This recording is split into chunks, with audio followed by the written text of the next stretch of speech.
प्रकाश जी, आप ही से शुरुआत कर रही हूँ। पहली ही मांग आपकी इस नई नवेली सरकार से, और ये पहली मांग नीतीश कुमार की खारिज हो गई है। अब क्या करेंगे आप?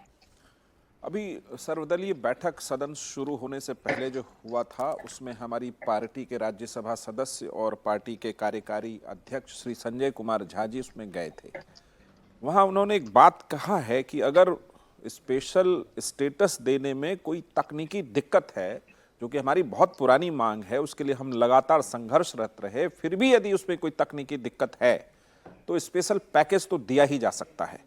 तो इतने पर तो पार्टी ने अपने स्टैंड को क्लियर किया है। आज सदन में जो भी उन्होंने जवाब दिया है रामप्रीत मंडल जी के सवाल पर, ठीक है, उनमें कोई तकनीकी दिक्कत होगी, उन्होंने अपना वित्त राज्य मंत्री ने अपनी बात रखी है।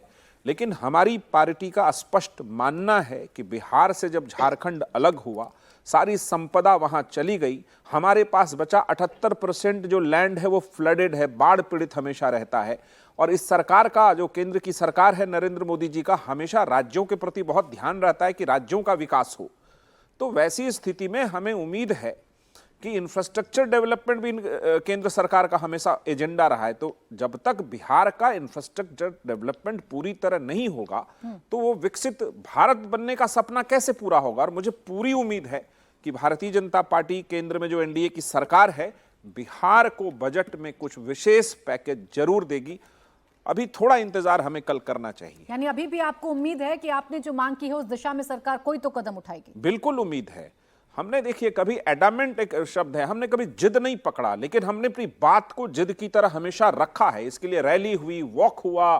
नीतीश कुमार जी ने हमेशा इस मुद्दे को हर सरकार के पास 16वें वित्त आयोग को एक रिप्रेजेंटेशन दिया कंप्लीट कि क्यों बिहार को स्पेशल ट्रीटमेंट की जरूरत है। तभी कह रही हूं ना सत्य प्रकाश मिश्रा जी, ये तो आपकी पुरानी मांग है और इसी मांग को लेकर नीतीश कुमार इधर से उधर भी होते हैं। तो अगर ये मांग नहीं मानी जाती है तो अभी भी क्या चांसेस हैं? जो उम्मीद लगाए बैठे रहते हैं इंडिया गठबंधन के लोग। इंटरप्रिटेशन आपने किया है कि नीतीश कुमार इधर या उधर विशेष राज्य के दर्जे के मुद्दे पर हुए, ऐसा नहीं है। लेकिन नीतीश कुमार जी और हमारी पार्टी का स्पष्ट मानना है कि विशेष राज्य का दर्जा हमारी लंबित मांग है। तकनीकी कोई दिक्कत है उसको देने में तो आप विशेष पैकेज जरूर दे सकते हैं बिहार को। ये संजय कुमार झा जी ने, कार्यकारी अध्यक्ष हैं, उन्होंने स्पष्ट कल कहा है इस बात को। अजय आलोक जी, आपके सबसे बड़े सहयोगी जेडीयू, और सबसे बड़ी मांग, सबसे पुरानी मांग, आप तो बखूबी जानते हैं बिहार के हालात और बिहार को विशेष राज्य का दर्जा दिलाने के लिए नीतीश कुमार कैसे हर सरकार के पास जाते हैं। ये पहली मांग खारिज हो गई आपके सहयोगियों की?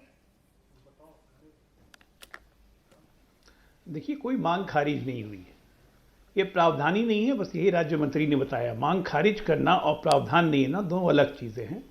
तो प्रावधान नहीं है, यही पंकज चौधरी ने आज सदन में बताया बिल्कुल लिखित में कि ये प्रावधान 2013 में ही खत्म कर दिया गया था यूपीए गवर्नमेंट के द्वारा ही।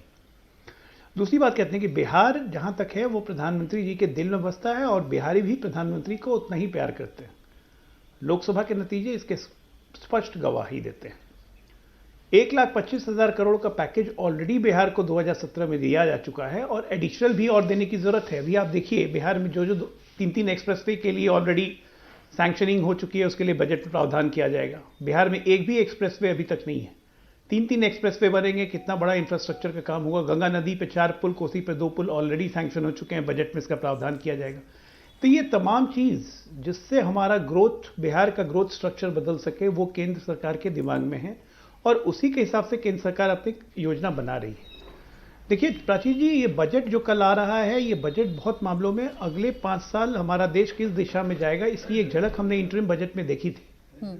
आप ये सोचिए कि जब पूरे विश्व की आर्थिक व्यवस्था चरमरा गई है, बिल्कुल किसी का विकसित देशों का ग्रोथ रेट माइनस में जा रहा है, उस पीरियड में अगर भारत एक विकासशील देश होने के साथ साथ अगर 6.5 to 7 और 7.2% की जीडीपी ग्रोथ रेट अचीव कर रहा है, तो ये अपने आप में रिमार्केबल है और अपने आप में हमारा पॉपुलेशन हमारा स्ट्रेंथ बन रहा है।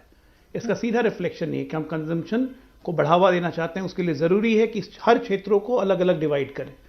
आप ये देखिए कि कितना इस बार, मुझे जो लगता है कि इस बार सबसे ज़्यादा जोर रहेगा एग्रीकल्चर पे, कि हम एग्रीकल्चर क्षेत्र को और विकसित करें, क्योंकि किसान को तो इनकम टैक्स से कोई मतलब नहीं है।